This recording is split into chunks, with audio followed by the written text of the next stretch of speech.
பர்த்டேன்றதுனால மாலுக்கு கிளம்பி போயிட்டு ஒரு பிக்சரும் பார்த்துட்டு சுற்றியெல்லாம் பார்த்துட்டு ஆஃப்டர்நூன் லஞ்ச் அங்கேயே முடிச்சிக்கலான்னு சொல்லிட்டு லஞ்சு ஸ்நாக்ஸு எல்லாமே அங்கேயே முடிச்சாச்சு.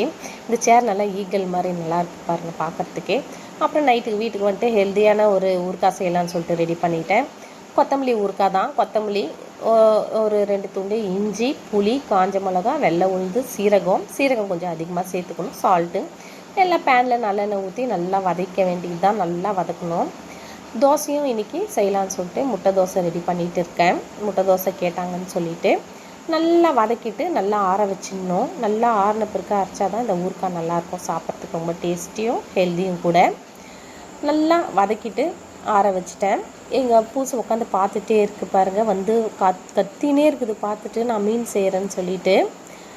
என்ன வேணும் சிண்டு, உனக்கு மீன் வேணுமா? மீனா வேணும் கத்துது பாருங்கள் எப்படி. அப்புறம் சட்னி ரெடி பண்ணிவிட்டேன். மிக்ஸி ஜாருக்கு மாற்றி நல்லா அரைச்சிட்டு தாளித்து விட்டாச்சு. சூப்பரான ஒரு ஊறுகாய் ரெடி ஆகிடுச்சு. இது ஊறுகான்னு எடுத்துக்கலாம், சட்னின்னு எடுத்துக்கலாம். முருங்கைப்பொடி வச்சு சாப்பிட்டுக்க வேண்டியது தான். நம்ம முருங்கைப்பொடி பார்க்கணுன்னா என்னுடைய சேனலில் போயிட்டு பாருங்கள், இந்த முருங்கைப்பொடி எப்படி அரைக்கிறதுன்னு சொல்லிட்டு. வாங்க எல்லாருமே சாப்பிட்லாம். உங்களுக்கு இந்த சேனல் பிடிச்சிருந்தா சப்ஸ்கிரைப் பண்ணுங்கள்.